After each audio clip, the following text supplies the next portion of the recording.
Okay, hello everyone, welcome back to the class English. और आज की क्लास में हम लोग क्लास 12th की next poem, that is 8th poem, fire hymn by Keki N Daruwalla an Indian poet. ठीक है, ये बहुत ही इंपॉर्टेंट पॉइंट स्टार्टिंग में आ गया। Keki N Daruwalla an Indian poet है और इंडियन पोइट के द्वारा ये लिखी गई पोम है। ठीक है, तो चलिए थोड़ा सा पहले अबाउट ऑथर जान लेते हैं, जो कि ऑब्जेक्टिव पॉइंट ऑफ व्यू से बहुत ज्यादा इंपॉर्टेंट होता है। ठीक है, तो अगर केकी एन दारूवाला की बात करें तो he was born in 1937, it means 20th century के पोइट हैं। ठीक है, is a major Indian and short story writer in English language. ठीक है, शॉर्ट स्टोरी राइटर भी है ये। He is also former IPS officer. ये भी ऑब्जेक्टिव पॉइंट से बहुत ही इंपॉर्टेंट है कि कौन से पोइट हैं जो कि आईपीएस ऑफिसर रह चुके हैं। ठीक है, इंडियन पुलिस सर्विसेज में अपना ड्यूटी दे चुके हैं, तो वो केकी एन दारूवाला। ठीक है, चलिए, ही वाज अवॉर्डेड द साहित्य अकादमी अवार्ड, और इन्हें साहित्य अकादमी अवार्ड से भी नवाजा गया था। कब? 1984 में। ठीक है, ये भी बहुत इंपॉर्टेंट पॉइंट हो गया।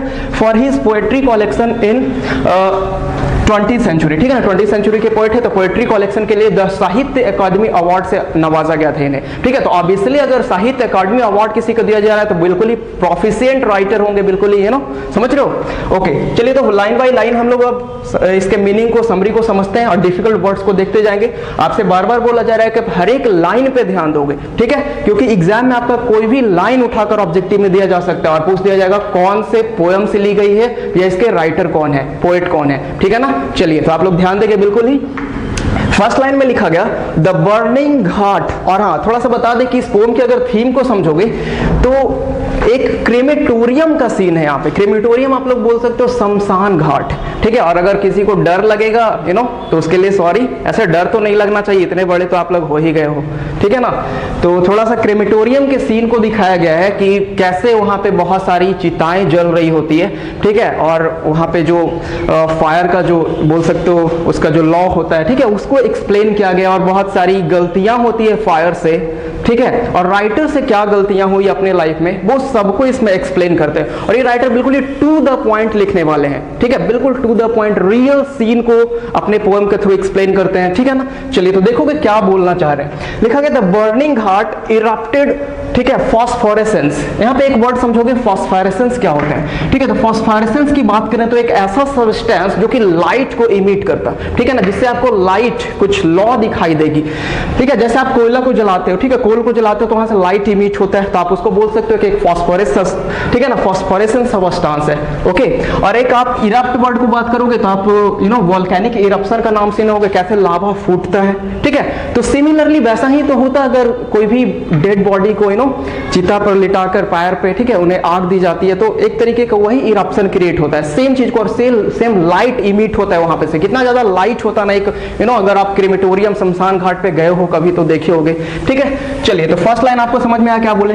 लिखा गया and wandering ghost light frightened passers by. Frightened का मतलब बोले तो एफ्रेड ऑफ, फियर की बात की जा रही है। ठीक है, और यहाँ पे शमशान घाट में जो एक तरीके से बोल सकते हो कि हम लोग को ऐसा कंसिडरेशन होता है कि वहां पे घोस्ट घूमते रहती है। ठीक है, ऐसा मानते हैं ना हम लोग कि शमशान घाट पे भूत वगैरह होता है, पिशाच वगैरह, ऐसा ठीक हम लोग का सिनेरियो, ऐसा कंसिडरेशन है। ठीक है, बस ऐसा रियलिटी में होता है कि नहीं होता है कोई जानता नहीं है। ओके, तो एंड वॉन्डरिंग, वॉन्डरिंग का मतलब घूमते घूमते कहीं पे ऐसी जब आप कहीं पे घूमने के लिए निकल जाते हो तो दैट इज कॉल्ड वॉन्डरिंग। ठीक है, यहाँ पे कहाँ पे घूमने के लिए गए हैं दोनों, कौन कौन? राइटर एंड राइटर के पिताजी। ठीक है, मतलब केकी एन दारूवाला एंड उनके पिताजी दोनों शमशान घाट पे, मतलब नदी के किनारे। अब देखो, शमशान घाट बेसिकली होता नदी के किनारे ही है, तो बहुत सारे लोगों की हैबिट होती है कि सुबह सुबह पे मॉर्निंग वॉक पे अलोंग द रिवर जाए वॉक करने के लिए। ठीक है, तो वही गए हैं यहाँ पे। Wandering ghost light frighten passers by, वहां से जो आने जाने वाले राहगीर हैं, कहीं ना कहीं लोगों के मन में एक फियर क्रिएट होता है। ठीक है, फियर क्रिएट होता है किस चीज का? घोस्ट का।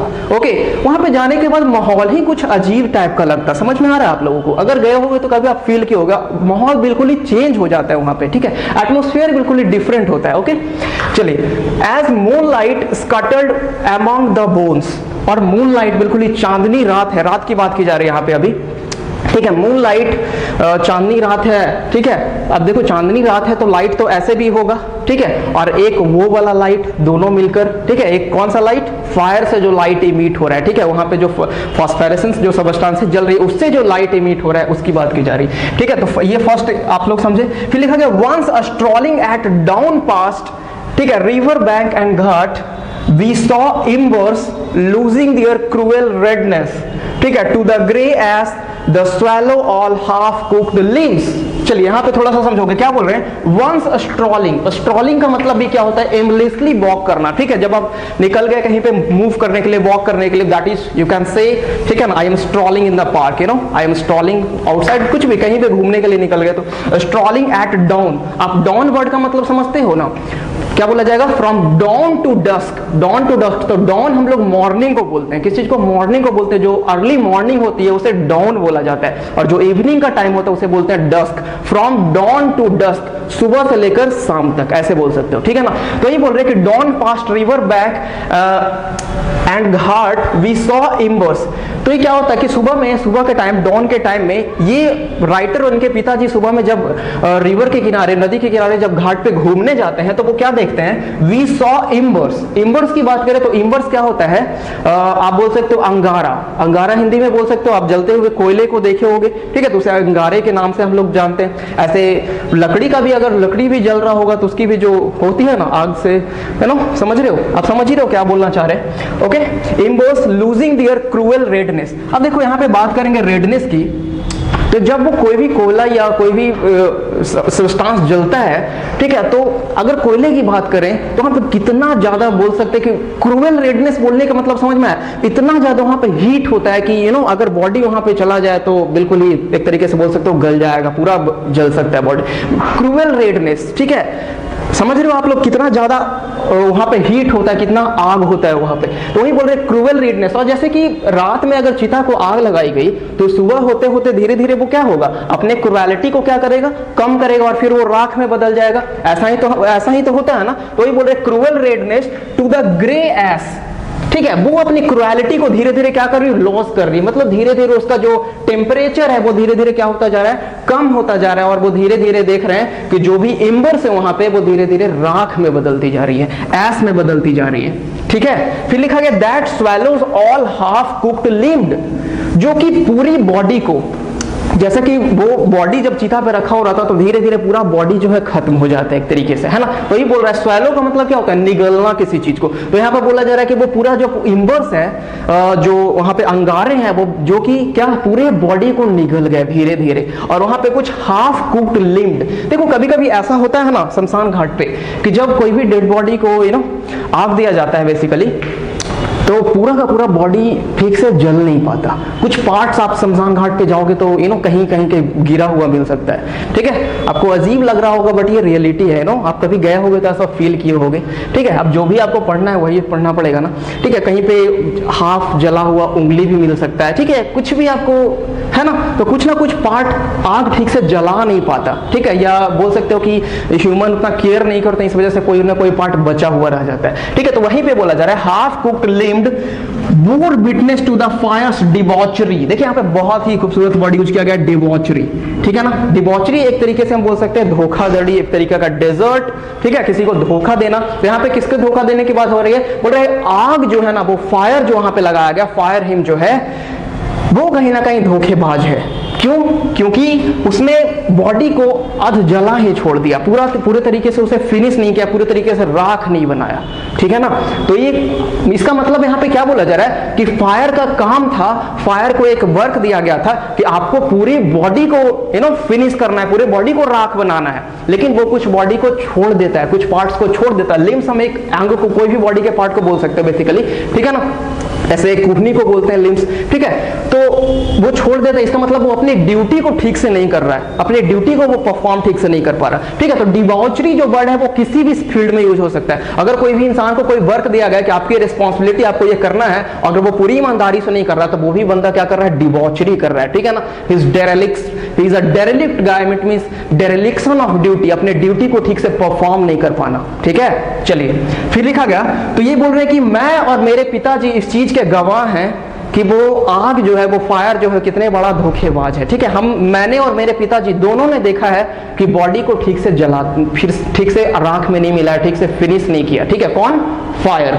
चलिए ठीक है ना। फिर भी लिखा गया माई फादर सेड, ठीक है। और जब मैं अपने पिताजी के साथ घूमने गया था तो मेरे पिताजी ने मुझसे बोला you see those half burnt fingers, ठीक है। मेरे पिताजी ने दिखाई, देखो वो अर्ध जली उंगली जो कि पूरी तरीके से जली भी नहीं है, you see those half burnt fingers, ठीक है। एंड बोन स्टब्स, और वो हड्डियां आपको जिसमें अभी एक तरीके से बोल सकते हैं, जैसे अगर हम बात करें फायर की तो बोन्स को तो ठीक से उतना ज्यादा तो गला नहीं पाता है, ठीक है ऐसा, लेकिन उसमें भी अगर क्या बोल सकते हैं लगा हुआ ठीक से, उससे जो बॉडी का जो मांस है वो भी अलग नहीं हुआ है ना, उसी चीज को दिखा रहे हैं कि देखो कितना अर्ध जला पड़ा हुआ है, ठीक है सारा part. The fire eight times forget it's dead, ठीक है ना। The fire eight times forgets it's dead, यहाँ पे क्या बोल रहे हैं कि फायर्स भी मतलब आग भी कभी कभी अपनी ड्यूटी को, अपने काम को भूल जाता है, वो अपने काम को भी कभी कभी शिद्दत से नहीं करता, ठीक है ना, अपनी रिस्पॉन्सिबिलिटी से वो पीछे हट जाता है, ठीक है। रिस्पॉन्सिबिलिटी उसकी समझ रहे हो आप लोग क्या है। चलिए फिर बोला क्या आज जोरोस्ट्रियन, यहाँ पे एक वर्ड समझोगे जोरोस्ट्रियन क्या होता है। तो जोरोस्ट्रियन की बात करें तो एक पारसी रिलीजन के लोगों को बोलता है। पारसी रिलीजन आप लोग सुनो होगे, ठीक है। पारसी धर्म के लोग जो होते हैं उनकी क्या अपनी जो रिचुअल्स होती है, क्या उन लोगों का बिलीफ होता है, उस चीज पे बात करते हैं थोड़ा सा। तो उन लोगों के लिए आग जो है ना, हम लोग जैसे फायर हिंदुइज्म में बात करें तो हम लोग क्या करते हैं, कोई भी डेड बॉडी को आग फायर के हवाले कर देते हैं, ठीक है, डेड बॉडी को जला दिया जाता है। लेकिन पारसी रिलीजन की बात करें ना तो वो लोग आग की पूजा करते हैं, ठीक है, आग की पूजा करते हैं, आग को भगवान मानते हैं। तो वो आप डेड बॉडी को, अगर पारसी धर्म में किसी का डेथ होता है ना तो वो आग के हवाले करना शुभ नहीं मानते, ठीक है ना। वो समझते हैं कि फायर जो है बहुत ही ज्यादा सीक्रेट चीज है, बहुत ही पवित्र चीज, होली होता है, ठीक है। मिट्टी भी उनके लिए पूजनीय है, ठीक है, वो मिट्टी की भी है, समझ रहे हो। इसका मतलब समझ में आया कि पारसी रिलीजन के जो जोरोस्ट्रियन लोग होते हैं वो ना ही डेड बॉडी को फायर के हवाले करते हैं और ना ही मिट्टी में बरियल करते हैं, ना ही जमीन में गाड़ते हैं। अब देखो मुस्लिम रिलीजन की बात करोगे तो वो क्या किया जाता है, बरियल किया जाता है, ठीक है ना, जमीन में गड्ढा खोदकर डाल दिया जाता है डेड बॉडी को। अब क्रिश्चियनिटी की बात करोगे तो वो भी सेम चीज करते हैं, थोड़ा सा प्रोसीजर अलग होता है। पहले वो कॉफिन बनाते हैं लकड़ी का, उसमें डेड बॉडी को डालते हैं और फिर बहुत ही इज्जत के साथ जमीन में डाला जाता है, ऐसा आप समझे। और हिंदुइज्म में डायरेक्ट क्रेमेटोरियम में ले जाकर चिता पर फायर में, ठीक है ना, फायर दे दी जाती है, आग लगा दी जाती है, ऐसा आप जानते हो, ठीक है। लेकिन पारसी लोग ना ही जमीन में गाड़ते हैं ना ही फायर में, तो करते क्या है एक्चुअली में। चलिए देखिए बोल रहे Zoroastrian I my child fingers cleansed into a little knot of pain I swore to save fires, ठीक है, from the sign of forgetfulness, if never forget, and 20 years since, as I consigned my firstborn to the flames, the nearest tower of silence was 1,000 miles, ठीक है ना। चलिए अब finish हो गया, थोड़ा सा समझोगे क्या बोल रहे हैं। जो यहाँ पे अपनी गलती को वो कहीं ना कहीं एहसास कर रहे हैं, अपनी गलती का एहसास उन्हें हो रहा है, ठीक है, और वो फायर से क्षमा मांग रहे हैं। देखिए थोड़ा सा क्या रिलेशन है, जो थोड़ा सा समझोगे क्या बोल रहे हैं। जो बोल रहे हैं कि I swear to save fire from the sign of forgetfulness, मैं चाहता हूं कि मैं बिल्कुल ही आग को बचा लूं, ठीक है, उसका जो उससे जो पाप हो रहा है, कहीं ना कहीं आग भी, फायर भी एक पाप कर रहा है, ठीक है ना, क्यों, अपनी ड्यूटी को वो ठीक से परफॉर्म नहीं कर रहा। तो मैं चाहता हूं,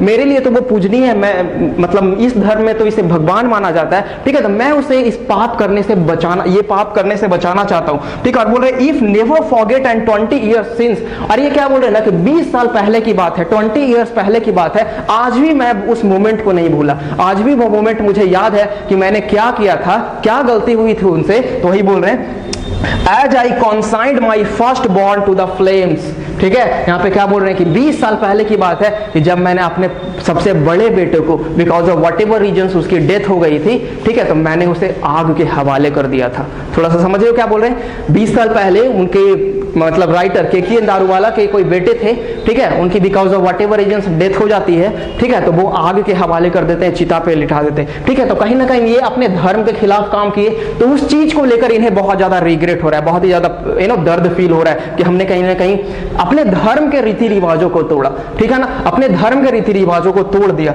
क्यों, क्योंकि मेरा धर्म क्या कहता है, मेरा धर्म कहता है कि कोई भी इंसान अगर पारसी रिलीजन में, जोरोस्ट्रियन में अगर डेथ होता है तो उसे एक टावर ऑफ साइलेंस, ठीक है ना, साइलेंस टावर में बोला जाता है। वो टावर ऑफ साइलेंस क्या होता है बेसिकली कि एक बहुत ही बड़ा सा टावर होता है, ठीक है ना, बहुत ही बड़ा सा टावर होता है, वहां पे बेसिकली कोई जाते नहीं है, सिर्फ अगर कोई डेड बॉडी, किसी इंसान का डेथ हो जाता है ना, तो उस टावर ऑफ साइलेंस पे जाकर वो लोग रख देते हैं, ठीक है। इसको हम लोग बोलते हैं स्काई बैरियल। क्या बोला जाता है? Sky burial. आसमान में जब उसे मतलब उतने ऊंचे टावर पर रख दिया जाता है तो जितने भी पक्षी होते हैं जो कि आप मीट वगैरह खाते हैं, वो सारे बॉडी को फिनिश कर देते हैं। वहां पे सिर्फ स्केलेटन जो ढांचा होता है वो बच जाता है। मतलब उनका जो बॉडी को रॉट करने का, फिनिश करने का जो तरीका है वो बिल्कुल ही अलग है, समझ रहे हो? ना ही वो आग के थ्रू, ना ही जमीन में, बिल्कुल ही स्काई बैरियल होता है। किसमें? पारसी रिलीजन में। यही बोल रहे हैं ना कि मुझसे गलती हुई थी 20 साल पहले कि मैंने अपने बेटे को आग के हवाले, फायर पे आग के हवाले कर दिया था, ठीक है। तो वो बोल रहे हैं ना, as I consigned my first born to the flames the nearest tower of silence was 1000 miles. Sorry, यहाँ पे 3 लाइन और लिखा हुआ है, ठीक है। क्यों ऐसा किया था मैंने?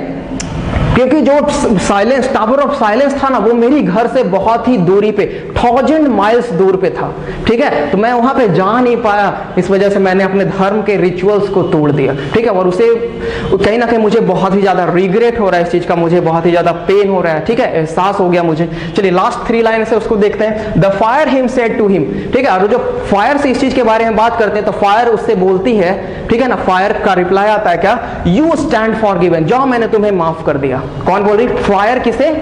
राइटर को, ठीक है ना। Broken yet rebellious I swear this time to save it from the sign of, ठीक है, फॉरगिविंग। देखिए यहाँ पे क्या बोल रहे हैं? Broken yet rebellious I swear this time to save its from the sign of forgiving. यहाँ पे क्या बोल रहे हैं? फिर भी मेरा मन नहीं मान रहा, ठीक है ना। जब आप कोई भी मिस्टेक कर देते हो ना, सामने वाला भी अगर माफ कर दे तो कहीं ना कहीं पूरे तरीके से हम सेटिस्फाइड तो नहीं हो पाते, कहीं ना कहीं उस गलती का रिग्रेट हमारे मन में होता है, ठीक है। अगर आपको सही में एहसास हो गया है उस गलती का, उस मिस्टेक का, तो ठीक है। सेम चीज राइटर के साथ हो रहा है, ठीक है। फायर ने उसे माफ भी कर दिया, फिर भी उनके मन में कहीं ना कहीं उस चीज के लिए थे रिग्रेट है, और बोल रहे हैं कि मैं जिस तरीके से मैंने पाप किया अपनी लाइफ में, ठीक है, अपने धर्म के रीति रिवाजों को तोड़ा, सिमिलरली मैं अपने फायर को, जिसे मैं देवता मानता हूँ, भगवान जो कि मेरे धर्म में पूजा जाता है, ठीक है ना, उसे कभी मैं पाप नहीं कर दे दूंगा। किस तरीके का पाप? अगर डेड बॉडी उस पर डाला जाता है चिता पे, ठीक है, तो उसकी ड्यूटी है कि वो डेड बॉडी को पूरी तरीके से जलाए, फिनिश करे, बिल्कुल राख बनाए। लेकिन फायर क्या करता है कि कोई ना कोई अंग को छोड़ देता है। ये पाप हो रहा है फायर से, और राइटर बोल रहे हैं कि ये पाप मैं अब करने नहीं दूंगा, ठीक है। एक बार तो मुझसे गलती हो गई, दोबारा मैं ये पाप नहीं करने दूंगा, क्योंकि मेरे धर्म का ये रिचुअल है कि आग